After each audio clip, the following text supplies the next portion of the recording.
In the late 1980s and throughout the 1990s, one actress dominated romantic comedies like no other, Meg Ryan. She wasn't just another movie star. She was a cultural phenomenon. With her infectious smile and effortless girl-next-door charm, she became the woman every man wanted to date and every woman wished to be. Her bankability was extraordinary. At her peak, Meg Ryan could open a film on her name alone. She was box office gold, and Hollywood knew it. But how did a girl from Fairfield, Connecticut, named Margaret Mary Emily Ann Hyra, become one of the most beloved actresses of her generation? And more importantly, where did she go? Let's fade to black and explore her story. Before she became America's sweetheart, she was simply Margaret Mary Emily Ann Hyra, a journalism student at New York University, struggling to pay her bills. Born on November 19, 1961, in Fairfield, Connecticut, Meg Ryan didn't dream of Hollywood stardom. She dreamed of being a journalist. To make some extra money while studying at NYU, she took on TV commercials for brands like Burger King, AIM, and toothpaste. That side hustle would change her life forever. Her first screen appearance came in 1981, when she was just 20 years old, playing Candice Bergen's daughter in Rich and Famous. It was a minor role, but it was a start. She adopted the stage name Meg Ryan, using her grandmother's maiden name. Then came the real break. She was cast as Betsy Stewart on the CBS soap opera As the World Turns. She stayed on the show from 1982 to 1984, and her character's romantic storyline actually boosted the show's ratings. America was starting to notice this blonde, blue-eyed actress with an effervescent personality. By 1984, Meg left the soap and moved to Los Angeles, ready to take on bigger opportunities. The year 1986 was pivotal. Meg Ryan landed a small but unforgettable role in Top Gun, playing Carol Bradshaw, the wife of Goose, Anthony Edwards' character. It wasn't a lead role, but people remembered her, and that smile and energy. That was when people really started to remember my face, she later told Rolling Stone. People would stop me and say, "You're Goose's wife." That's when I knew things were changing. Later that year, she starred alongside John Candy and Eugene Levy in Armed and Dangerous. Despite the fantastic cast, the film was a complete miss, critically panned with only a 9% rating on Rotten Tomatoes and quickly forgotten at the box office. In 1987, she earned her first Independent Spirit Award nomination for Promised Land. The same year, she appeared in Inner Space, and that's when everything really clicked. Even as a young teenager watching Inner Space, audiences could see the spark between her and Dennis Quaid. That's the magic of film. Sometimes you can literally watch two people falling for each other while doing their jobs. She was funny, warm, bright, and effortless. She didn't push or force it, and Hollywood noticed immediately. Suddenly, she wasn't just the girl from Top Gun. She was the girl everyone wanted in their movie. While Inner Space didn't make her a superstar overnight, it made people pay attention to her. It was here that audiences first saw her true potential, the charm, comic timing, and grounded vulnerability that would soon make her the face of an entire era of romance on screen. This was Meg Ryan, right before the explosion, the moment just before she caught fire. In 1988, she reunited with Dennis Quaid in the noir thriller remake DOA. Their off-screen romance was now public, and audiences couldn't get enough of the real-life couple together on screen. Also in '88, she appeared in The Presidio, opposite Sean Connery and Mark Harmon, signaling Hollywood's confidence in pairing her with heavyweight leading men. Then came 1989's When Harry Met Sally, a film that was more than just a hit. It was a cultural phenomenon. Directed by Rob Reiner and written by Nora Ephron, this romantic comedy posed a simple but timeless question. Can men and women really be friends? Meg Ryan's portrayal of Sally Albright opposite Billy Crystal's Harry was pitch perfect, quirky, smart, vulnerable, occasionally annoying, and utterly real. And then there was that unforgettable scene, the fake orgasm in Katz's Delicatessen. I'll Have What She's Having became one of cinema's most iconic moments. The film grossed over $92 million. and Ryan was nominated for both a Golden Globe and a BAFTA. Hollywood had found its new romantic comedy queen. The 1990 release of Joe vs. the Volcano marked her first pairing with Tom Hanks. It was quirky and offbeat, with Ryan playing 3 different roles: Dee Dee, Angelica, and Patricia. Though the film was a box office disappointment, the on-screen chemistry between Ryan and Hanks was undeniable, setting the stage for future collaborations. In 1991, she took a dramatic turn in Oliver Stone's The Doors, playing Pamela Corson, Jim Morrison's girlfriend. This role demonstrated her range, proving she could handle drama and darker material. On Valentine's Day of the same year, she married Dennis Quaid, and they quickly became Hollywood's golden couple. The 90s belonged to Meg Ryan. In 1992, she and Quaid welcomed their son, Jack. Just 3 months later, she was back on set, filming what would become one of her biggest hits, Sleepless in Seattle, which arrived in 1993. Reuniting her with Tom Hanks and director Nora Ephron, the film was magic, a modern fairy tale about 2 people destined to be together, who don't even meet until the final scene. It grossed $227 million worldwide and earned Ryan another Golden Globe nomination. She and Hanks were officially the new Tracy and Hepburn of their era.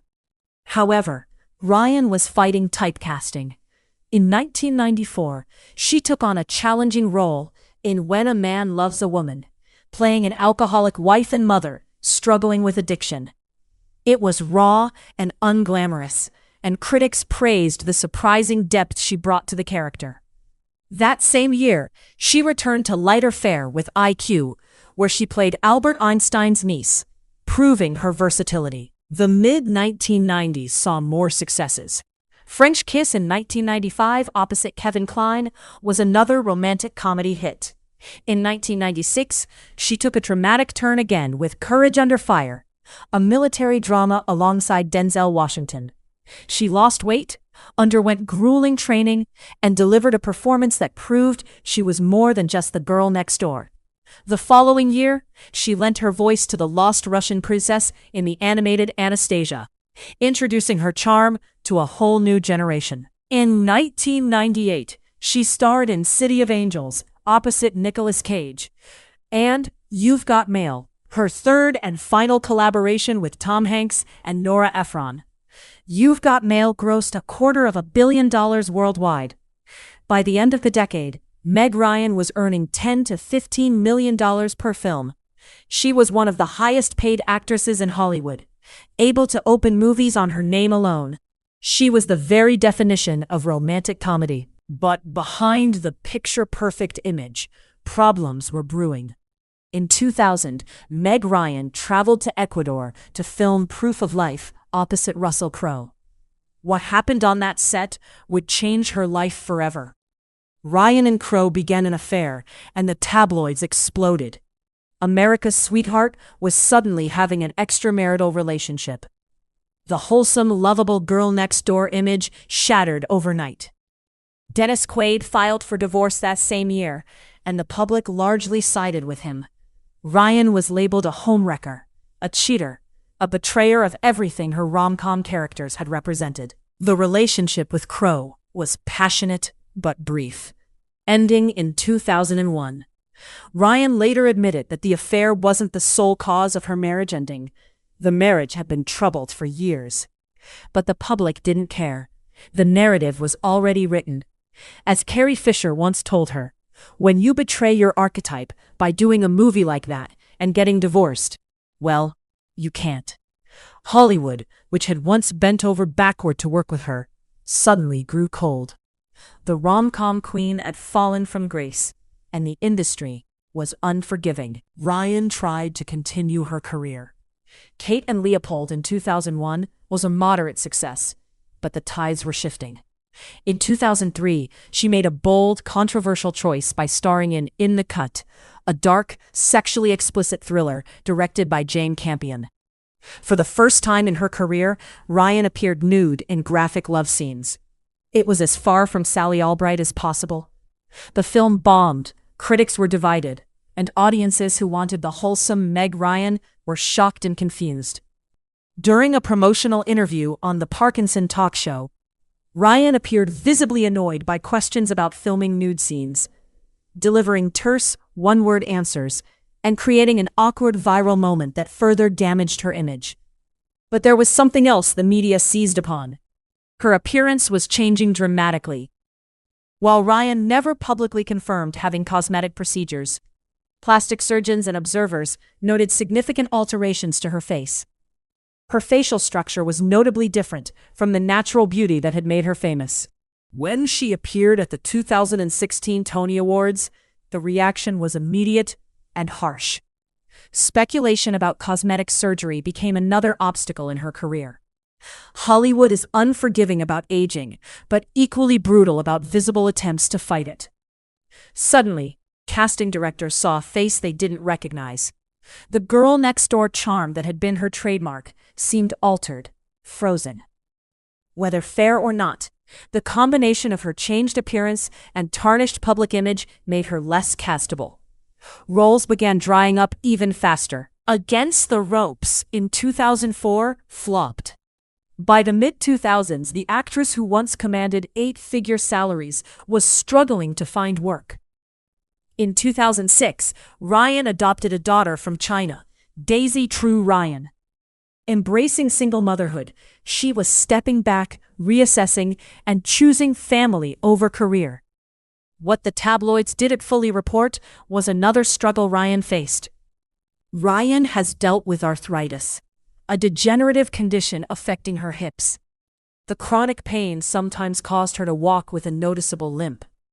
Hip problems and the physical limitations they imposed weren't exactly tabloid headlines, but they were her reality, adding another layer of difficulty to an already challenging period. Despite these hurdles, she continued working sporadically with roles in The Women, 2008, Serious Moonlight, 2009, and guest spots on Curb Your Enthusiasm and Lisa Kudrow's Web Therapy. But by this point, she was no longer chasing stardom. Ryan had largely retreated from Los Angeles to New York, focusing on raising Jack and Daisy away from the Hollywood machine. She dated musician John Mellencamp on and off from 2010 to 2019, even getting engaged in 2018, though the relationship eventually ended. In 2015, Ryan made her directorial debut with Ithaca, a World War II drama in which she also starred. The film received mixed reviews and limited distribution, but represented a crucial moment. Meg Ryan taking control of her own narrative by moving behind the camera, where her appearance couldn't be scrutinized. For years, people wondered if Meg Ryan would ever return to the spotlight. In 2023, she answered that question with What Happens Later, a romantic comedy she directed, produced, and starred in opposite David Oyelowo. The film was intimate and proved she still possessed that indefinable charm, only now wielded with more wisdom, life experience, and authenticity.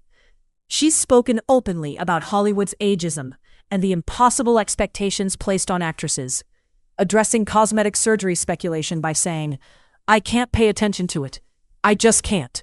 It's just not worth it." Now, in her early 60s, Ryan has moved to Montecito, California, where sources say she's found peace and a new lease on life. She's embraced a Zen lifestyle with a healthy friend group, focusing on wellness and creativity.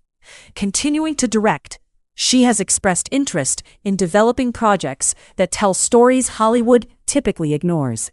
Though she's not married, Ryan has candidly spoken about how dating remains just as ridiculous as ever. Her son, Jack Clade, has become a successful actor in his own right, starring in The Boys, as well as films like Oppenheimer and Scream, carrying on the family legacy. Looking back at her journey, from journalism student doing toothpaste commercials to the highest-paid actress in Hollywood, Meg Ryan's story is more compelling than any script. Yes, the Russell Crowe affair was the catalyst that unraveled her career, but the deeper issue was what came after. Here was a woman with natural beauty, someone who would have aged gracefully. You could see it in her bone structure and features. She had a timeless quality. But somewhere along the way, she altered her face so much that audiences no longer saw Meg Ryan on screen. They saw someone else. Now, everyone who watches this channel knows I don't primarily focus on these issues, but I do think this is an important reason why part of her career faltered. This isn't a slight on her. It's about the impossible pressure to freeze yourself in time. The industry is all about beauty and allure, and that pressure exists for everyone. It hasn't just happened to women. Look at Mickey Rourke, a strikingly handsome leading man in the 1980s who essentially self-sabotaged through excessive cosmetic procedures and became almost unrecognizable. The pressure affects both men and women. Now, let's look at Tom Hanks, her co-star in those iconic films. He aged naturally, gained weight, and embraced himself fully.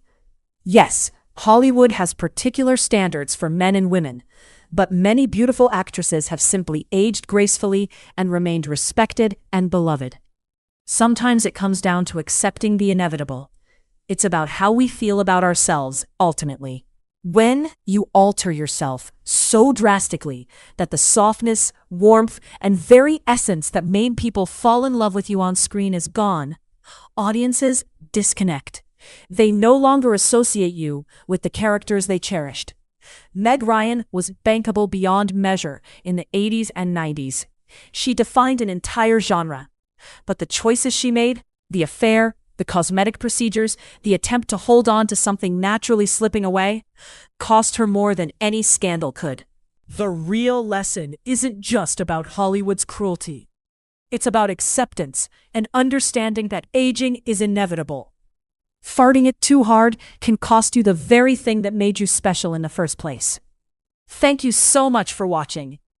If you enjoy this kind of content and retrospectives, please leave a comment, like, and subscribe.